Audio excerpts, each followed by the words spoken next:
And today I'm going to share with you some habits to keep your home organized. So again, I would like to introduce myself. My name is Issa Reyes. As mentioned, I am a professional home organizer. To those na walang idea ano ba ang professional home organizer. So let's just keep it simple. I help people organize their homes, if they have clutter, no? So if you're familiar with Marie Kondo, I'm also a KonMari consultant in training. So ayan. And then I'm also a published author. And I'm very grateful because one of the sponsors of my book is actually AllHome. So we actually go way back pa ni AllHome. And in fact, AllHome has been they're one of my partners, no, when it comes to coming up with solutions in helping my clients. And so today, again, I don't want to keep you waiting. I am going to share with you some tips and some hacks, and also some, in the process that we use in Neat Obsessions when we organize other people's home. And hopefully, ma-apply nyo din yon sa inyong mga bahay. So, siyempre kailangan natin ng kailangan natin meron tayong pag-uumpisahan because most of the time that's the question, no? Saan ba ako mag-uumpisa? Parang ang hirap namang mag-organize. Ang gulo-gulo parati ng bahay. So, where do I begin? And I think that's the question that so difficult to answer, especially if wala kang structure or wala kang process na sinusundan. But before I jump on sharing with you the process that we do in Meet Obsessions, I want you to focus on this question first, and ask yourself, what is your season? What is your current season? This is important because um, this is this will serve as your guide in organizing. When I talk about season, it means that that's the current period in your life. Kasi minsan we get too busy, we don't get to identify na ano na nga ba yung mga important, ano na nga ba yung mga um, dapat bigyan ko ng pansin sa bahay ko. And if you don't answer this, if you're not aware of your current season, then chances are, things at home will just continue piling up. All right. So I'm going to share with you later in parang more specifically what I mean by identifying your season. So let's go straight right into the process that we use in Neat Obsessions when we organize. This is actually a process um, that I created, and I call it the homeward technique because that is the process of you going home to your home. It sounds ironic, pero um, that term was coined by, you know, parang collated reactions ng mga kliyente ko whenever we do organizing. Kasi I always hear them saying, it feels like home. Ito talaga yung na-envision ko para sa bahay ko. Ganito yung itsura ng bahay ko bago kami lumipat. And then life happens, nagulo na siya. So that's why I call it the homeward technique. And I want it, I want for people to remember it. Hence, I don't want it being too complicated. So you only have to remember three steps, and that is sorting, detaching, and rehoming. Okay? So simple lang, di ba? From the word itself, parang alam mo na kung ano yung gagawin mo. So in sorting, the objective here is know what you have. Ano bang ibig sabihin nun? Parang ang weird naman isa. Siyempre, gamit ko to, so alam ko to, diba? But do you agree with me that sometimes we feel lost in our own homes? Alam mo yan, parang pag nag-aayos ka ng gamit, biglang, bakit ako may ganito? Sino ba nagbigay nito sa akin? Saan ba ito nanggaling? And then instead of answering that question, you're going to put back that item where you find it, when you found it, and then after 2 years, yun ulit yung question mo in mind. Saan to nanggaling? Sino nagbigay nito sa akin? Bakit ako may ganito? Right? So, in sorting, that's what we're going to do. And I want you to start at a very basic process. Yung madali lang, 'di ba? Because again, the reason why you want to organize or clean up your homes is most of the time you feel overwhelmed.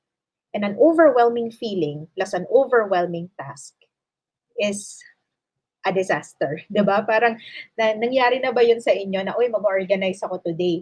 Tapos after isang araw na nag-ayos ka ng nag-ayos sa bahay, parang wala ka pa ring natapos. Parang binalik mo lang ulit yung mga gamit, 'di ba? Parang binalik mo lang ulit yung mga gamit tapos hindi mo siya talaga naayos. So parang walang nangyari, 'di ba? So I want you to start with a very basic process that even your kids can actually join you.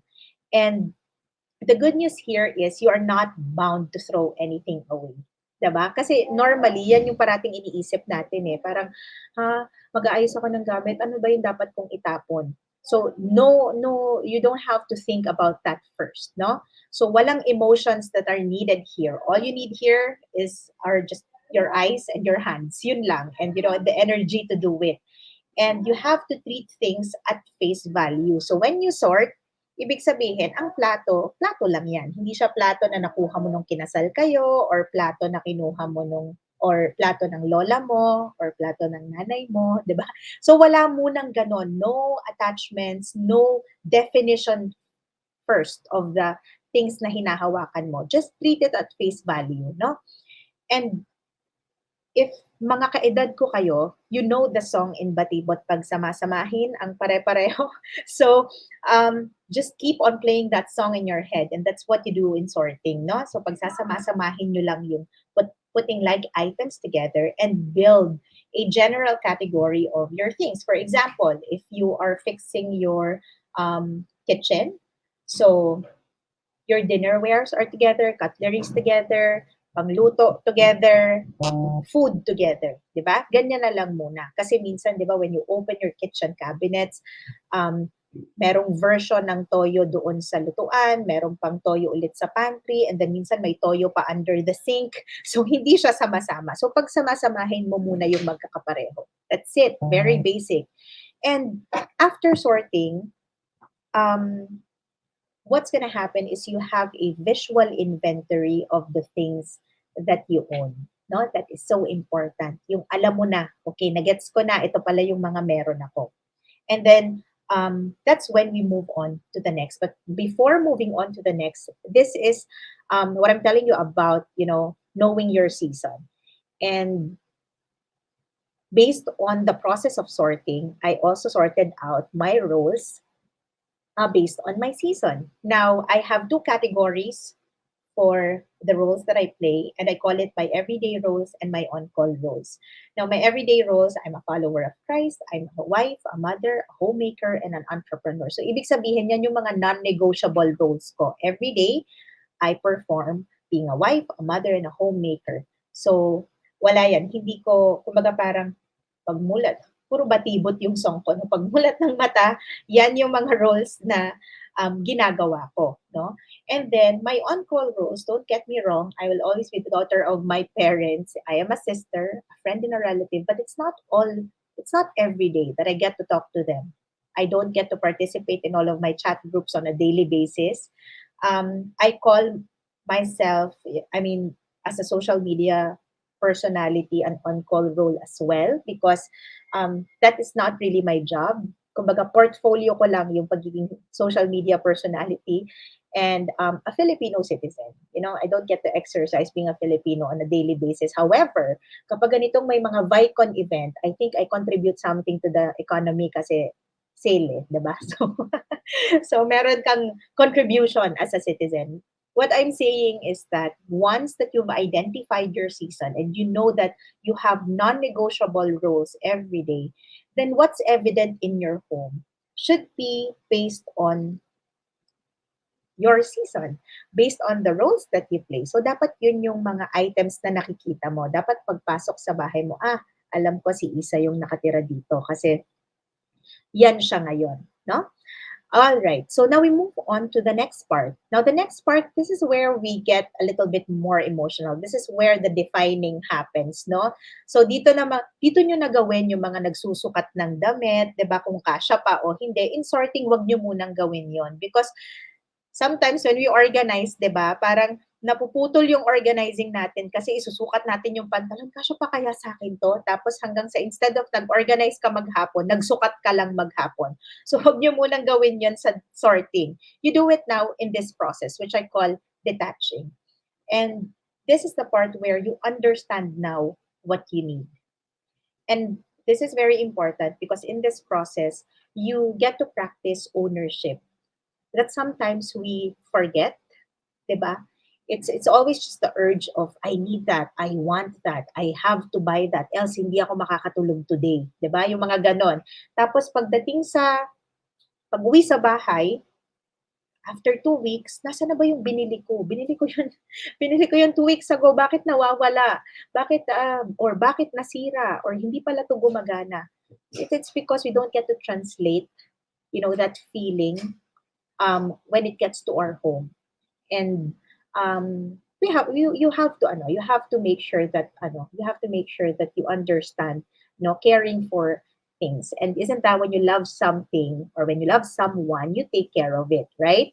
Now in this process, this is where you create subcategories. So from the general category, for example, you were able to sort this is actually a true story. um I helped out a client and I fixed their kitchen and I created siguro dalawang cabinet full of baking essentials. Alam mo, mga baking pans, yung mga ganyan, mga baking trays, mga cup holders. Ang dami talaga, mga dalawang cabinet yun ang pang-bake. Tapos, nung umuwi na kami, nag-text yung kliyente ko na, hey, Isa, I was able to let go of yung baking station na create mo. I asked her why. Kasi hindi naman kami nagbe-bake. So, bakit kayo may gano'n? Bakit ang dami niyong pang-bake, hindi pala kayo nagbe-bake? So, it's only because parang when they do their usual cleaning and organizing, yung trays napapasama siya dun sa mga pang-serving tray, it's not really defined as how it should be. And they only get to realize na parang ang dami pala nilang accumulated baking stuff kasi regalo sa kanila. And then minsan napapasama when they do groceries, parang maganda to, parang okay mag-bake ngayon, tapos hindi naman, never naman talaga sila nag-bake. So, because of that, and because they see things objectively now, and they understand that, you know what, it's taking up too much space in the kitchen. 2 cabinets. Imagine, 2 cabinets worth of mga baking essentials. Where in fact, never pa naman sila nakapag-bake sa buhay nila. So, diba? So, that is the beauty of sorting first and then detaching after. No? So, this is now where it's I would say it's highly emotional because this is where you define now, ito yung pantalon na sinuot ko nung first date namin ng asawa ko, yung mga ganyan, diba? But now, instead of bringing it back doon sa category na yon, now you take it out and tag it as a sentimental item. Or you can actually take it out or gusto ko na tong ipamana sa magiging anak ko, diba? So, sort first and then detach. And then, of course, you have to ask yourself objective questions. So to help you with that, I am going to share with you some sample questions to ask yourself when detaching. And number one would be, why do I have what I have? Ito yung question natin kanina sa sorting, di ba? Bakit nga ba ako may ganito? And when did I last see these items? When did I last use these items? How did these items get into my house? Bakit meron akong ganitong gamit? And it's kind of scary, no? 'Di ba? Parang 'di ba hindi naman tayo basta-basta nagpapapasok ng mga tao sa bahay natin kung hindi natin kilala. So, probably same goes with things, no? Pag nakita mo na parang hindi ko kilala tong gamit na to, bakit to nandito? So maybe it's time for you to let go of that. And how come they are buried at the back part of the closet? Ba't nga ba ito nandun, nakasiksik sa likod ng closet? Importante ba to? Kaya siya nakasiksik doon? Or nakalimutan ko na kaya nasiksik siya, di ba? And what roles do I fulfill every day? This is really important, no? Because like for me later, when I show you the tips and some hacks that I do here at home, you will see that it's evident on how I want things efficient here at home, so that I can fulfill my roles more effectively. And then this is the last part. And this is the most exciting part because this is where you now organize and fix things up at home. And yeah, and just like what you're seeing at the back, that's not a Zoom background. That's actually our bookshelf. And it's nice that in this part where you do rehoming, you now accept what is left um and parang commit to the things that you want to stay in your home, no? So when you do rehoming, be intentional with your space. So ano nga ba yung gusto mong mangyari dun sa space na yun? Is it a space where you want to spend time with family, or a space that you want for yourself, or a space that you can be more creative? So yeah, so you have to be you have to set the intention in that space, and of course use the right tools to help you with efficiency. Wag lang basta-basta bili ng mga bins na hindi nyo naman alam kung anong gagamitin. If you're just buying bins just to dump everything inside para hindi kita ng bisita, then that's not organizing still, no? So, pag naghanap ka, then you have to go through again that pile of, mishmash of things, and you don't want that. And of course, you can practice creativity based on your season, 'di ba? So, season is ever changing, 'di ba? Pwede ngayon single professional ka, tapos biglang nagpakasal ka na, tapos biglang nagkaroon ka ng anak. So it's ever changing, and it's nice that you get to be creative on the things that you really need at home, 'di ba? Based on sino ka ba ngayon? Ano ba yung ginagawa mo ngayon? No? All right. So these are some technical terms that I use in Neat Obsessions, and this can also help you when you start now fixing your things at home. So the rehoming terms that I use is active and inactive area, clustering, and station. So we're going to dive a little bit deeper on that. Number one is active and inactive area. So an active area is the space that you can access and reach without exerting too much effort. So most of the time, the active areas is from your eye level to your waist level, 'di ba? So anything um, that you will need to, let's say, a step stool just to reach for that area, inactive na yon. Or sometimes, an inactive area also is, that area where you need to bend, diba? So may effort na nangyayari. So understand that when you start fixing your things, then fill up your active area first with yung pinakamadalas nyong ginagamit. 'Di ba? Minsan kasi parang ang nangyayari sa atin, kung saan maluwag, doon natin isisiksik. Kung saan may space pa, doon natin ilalagay. But to have an efficient flow and to have a good layout ba of your things at home, identify first, alin ba dito yung everyday use ko? Yun muna yung ipuno nyo dun sa active area nyo. And that's when you go up or go down pag pinupuno nyo na yung gamit nyo, no? That's when you fill up your inactive area. So inactive area, again, is the hard-to-reach space, such as an overhead cabinet that requires a step stool, or below your waist drawer or the shelf that requires you to bend, no? But again, yung mga nasa inactive area, yan yung mga seasonal items natin, or pag Pasko lang natin ilalabas, or kapag may mga guests lang tayo sa bahay, tsaka lang natin siya ilalagay doon sa mga areas na yon. Okay, so an exercise on active and inactive area, and this probably will help you, figure out ano pa nga ba yung mga kailangan ko sa bahay. So, how are your active areas at home? After this talk, maybe you can check out your drawers, check out your cabinets. Kumusta? Madami ka bang dini-activate dyan? Madami bang mga items dyan na parang minsan mo lang naman gamitin pero nandun sa active areas mo? And then maybe it's high time for you to remove those items and move it to your inactive area. All right. So this is an example of our project. You can actually see this in my YouTube channel. This is Nikki Hill's office. So this was before the homeward technique. This is her office. It's somewhat, organized. And this is normal, especially when you have kids, no? Things happen, things start to pile up. But what's needed in this space is actually a system. And that's what sorting can address. No? When you do sorting, then it's easier for you to establish a system. And another term that I use for rehoming is clustering. So this is more on the creative side. Like, depends on you how you want to arrange your books. You can arrange it by height, by genre, by author. In this case, we arranged it by color. But at the same time, these are specialty books. These are all her travel books. And then I partnered it with yung photos nila when traveling. And then in this area naman, so all black. And then I partnered it with a black frame. And then lahat ng sa dogs na related photos and artworks. And then her family. And then this one specifically, I like this because um, this highlights her, photos from her wedding. And then I asked her how long has she been married, and then she said 5 years. And because Nikki is an English lit graduate, um, I took out books that can define her marriage, and it says here the last 5 years. When God writes your love story, we were the lucky ones. So this is what clustering means, no? Parang if you want to tell a story about who you are and how you want to be defined based on your things, then this is how you can do it, no? So ayan. Okay pa tayo? Okay pa tayo, guys? So, ayan.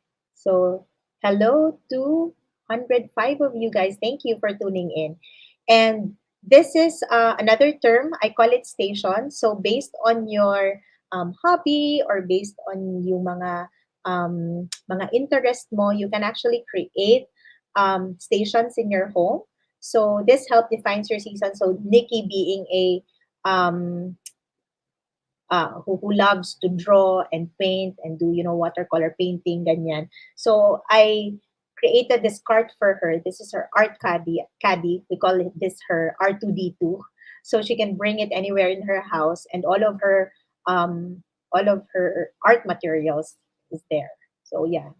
So there. So yun yung mga rehoming terms. So madami na ba kayong naiisip? Now we go to the laking tulong ng idea and tips. Thank you so much, Christine. Thank you. I hope you're taking down notes, and I hope that the tips that I'm sharing with you guys maka-help when you shop later at AllHome. So ayan. So ngayon, kanina do you remember the before photo?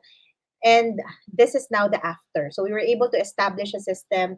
On the left side is her creativity area, and on the right side is where um, yung mga ginagamit niya ng mas madalas. 'Di ba? Yan yung mga office materials naman niya. And ganda. Thank you, Opaline. Thank you so much. And we were able to put in labels, and we use nice baskets, which All Home has a lot of madaming baskets si All Home. And it's nice because lalo na pag open shelving, no, you don't want things that are very unsightly. And rattan baskets kasi, ayan, may pasample si All Home, guys. So, um, get 500 off your minimum purchase of 5,000, diba? So, baka pwedeng i-cart nyo na tong mga baskets na to and start creating something like this in your home. And I love using baskets kasi parang it's softer feels. It doesn't feel like parang it's a storage room.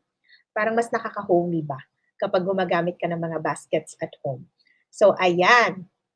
Alright. So, ready na ba kayo sa mga neat tips natin? So, 'di ba? May pasample talaga si All Home sa atin. So, ayan. So, if you want to create like a laundry room in your home, so you can get these wire baskets from All Home.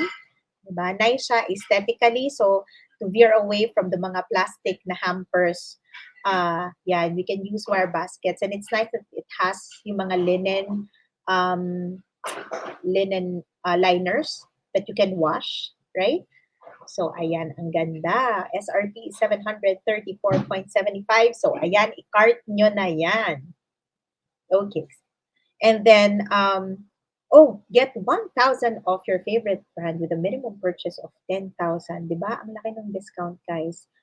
Perfect time pa ngayon, especially kung nagbi-build pa kayo ng mga pang regalo sa Pasko. All right? Okay. So, first tip, if you really want to feel productive, and sabi nga nila, there is a book, and it says there na parang, if you want to change the world, make your bed every day. Because sometimes, if things doesn't go well with your day, at least there's something ba at the start of the day that you have already accomplished. And it's a nice practice. 'Di ba? Parang kung halimbawa, wala ka man masyadong na-accomplish, hindi mo natapos yung sinabi mong lilinisin mo or aayusin mo, at least you're able to do something na. 'Di ba? So it's a nice practice. And this is actually a tip for you guys. If you want to have a good relaxing weekend, change your sheets every Friday. So that is a tip that that has been our practice here at home. na dapat pag mag-change kami ng sheets Friday para I can sleep in ba pagdating ng Saturday and Sunday. Kasi kung Sunday ka magpapalit ng sheets, ang hirap bumangon ng Lunes, 'di ba? So parang gusto mong magstay sa bed mo. And of course, all-home has it if you want to have, mga um, nice sheets and gusto mo talaga to feel at home and feel relaxed, you can choose a lot of, nice bed sheets in all-home. So, ayan. So, that is my first tip to you. So, if you want to jumpstart your productivity, this is one tip that is very easy to do. 'Di ba? So, wala nang reklamo. Ayusin ang camper. Hindi na din magalit yung mga nanay nyo sa inyo. Ayan. All right. And then this one, parating sinasabi sa akin, Isa, wala na kaming space sa bahay. Parating ganon. Or magme-message sa akin, um, where can I store my things? I don't have a space anymore. And you know what? Walls can save you. Check out, madami ka pa bang pader sa bahay? And there are a lot of crates and things such as this one, the one they're flashing right now. Um, Make use of that, thin vertical space, and your walls can actually save you from organizing a lot of things. So, pag sinabi mong wala ka ng space, tingnan mo muna, may pader ka pa ba? So, ayan. Kung may pader ka pa, ibig sabihin may space ka pa. So, ayan. And then, we have this Nest Design Lab 3-tier kitchen basket rack. Later, I will show you then how to make use of this rack, no? Um, this is what I'm telling you about, no? Like, when I identified myself as a wife and um, as a mother. So I created here at home a supply station. So itong supply station na to, actually you can see it, that is the chest there at the back. And AllHome has a lot of chests as well. So you can do that. And this one, since lagi kaming nandito ng husband ko sa office namin, sa home office namin, then yung kids ko, whenever they need something for school, they go there, and that is the supply station. That's where they can get all of what they need in school. So, in short, even my kids can actually navigate around the house without always bugging me and saying, "Mom, where are the crayons? Where's the glue?" 'Di ba? So, alam na nila kung saan sila pupunta. And because it's situated there, namo-monitor ko. So, syempre, kasi lalo na papel, grabe sila makaubos ng papel. So, maganda if you want, efficiency, but at the same time, you can still monitor without really parang kailangan parating ikaw na lang parati yung uutusan nila, 'di ba? You can actually empower them also um, how to be like how to practice that ownership that I'm telling you about in your homes. And then this one naman, as you notice, I actually labeled all the mga cables kasi pag naghahanap yung husband ko, siya lang yung nakakakilala ng type C, type B, 'di ba? So ginugol ko pa talaga yan isa-isa. And this actually saves a lot of time. And that's what I'm saying when you say you want to organize because you don't want to overthink anymore. Ayaw mo nang mag-isip. So dahil ayaw mo nang mag-isip, i-organize mo yung gamit mo para alam mo kung paano mo kukuhanin yung mga bagay-bagay na yan. And this is very funny. I actually created this last year. And this is what I call the last minute station. So this is actually in a drawer before you go out of our main door. And meron diyang suklay kasi minsan nakakalimutan ko magsuklay, pantali ng buhok. So these are mga items, yung mga last minute items na minsan nakakalimutan mong gawin or nakalimutan mong kuhanin. Then of course tissue, I have here mints, eco bag kasi I always bring an eco bag with me, and then panyo. Sinong nakaka-relate dito, mga nanay? Palabas ka na, kuha mo akong panyo, kuha mo ako ng, 'di ba? So yan yung mga last minute items ko. So you can be creative in if you want to be an efficient homemaker, an efficient wife, 'di ba? O ayan, nandiyan na. Pag nanghingi ng panyo, hindi na ako aakyat sa taas, may panyo na diyan. So you can create your own last minute station. Agree po, the things organized, I know where to look at and save time. Yes, because there's a lot of things that we can't control anymore. We're still, I don't know, is this the middle or the end of the pandemic? But we're still in a pandemic, and that is something that you can't control. And I always say this that if there's one thing in your life that you can fully control, those are the things that you own. Can I just say that again? If there's one thing in your life that you can fully control, those are the things that you own. Why? Kasi gamit lang yan. Walang opinion, walang reaction. So kung saan mo yan ilagay, hindi yan magre-reklamo. Gamit lang siya. So if you want to practice control, especially at times that you feel, parang you feel overwhelmed or you feel stressed out, 'di ba? Ayusin mo yung gamit mo. Then, 'di ba? Magic. Meron ng parte ng buhay mo na kaya mo palang kontrolin. So, yeah. 'Di ba? O lumalalim na tayo. Nandun tayo sa tips eh. So, there. Next. So, create something that will make your heart smile. So, make nabubulol na, specialty stations based on your interest. So, if you're interested in, arts, or if your kids love to draw, then maybe you can create a specialty station, specialty drawing station. Depends on you on how you call it. If you're the type naman who likes to do laundry, then have a laundry zone or a laundry station. Make it appealing, 'di ba? Para naman masarap maglaba, hindi yung you dread the task. But if you create something like this, then you look forward to, doing laundry every day. And yan, ito yung sinasabi ko sa inyo. You can actually make use of this card in creating your specialty stations. And of course, if you're the type naman who likes na magkape, diba? Look at this. This photo is right, the station is right behind the thin wall lang, 'di ba? Parang hindi ganun kalapad yung pader, but they were able to create like a coffee station dyan. So, if problema ka sa space, so madaming solution si AllHome for that. So, love this coffee station, right? 'Di ba? So, you can be creative, depende kung ano yung gusto nyo. Ano pa ba? Like kanina, 'di ba, I showed you yung art caddy ni Nikki. So, ano pa ba yung interest mo? What you're going to do is you're going to pull out from, 'di ba, nag-sort ka na. You pull out kung alin yung mga interest mo and then create something out of it, no? And of course, this is nice also to build little pockets of home in your home, 'di ba? It doesn't have to be grand like the one on the upper left, but also, as simple as getting like a small cushion and isang parte lang sa bahay mo, and then that's your reading nook, or you can have like a meditation area. Again, as mentioned, no, when you organize and you set the intention, then know if it's for family use ba to, para sa akin lang ba to. So ayan, and then you get again to practice your creativity and highlight ba your interest. Again, no, parang gone are the days that we are building a home for guests.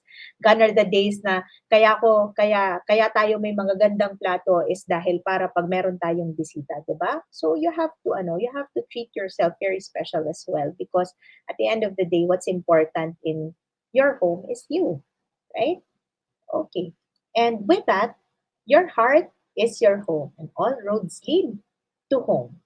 And this is me saying that if you want to create, that home that you've been envisioning, and all roads lead to all home. You can get all the stuff that you need in creating the home that you want in all home. And again, as a reminder, no, in the homeward technique in sorting, you know what you have. In detaching, you understand what you need. And in reforming, you accept what is left. Maraming maraming salamat po for staying with me and for being with me on a Friday night. Thank you so much.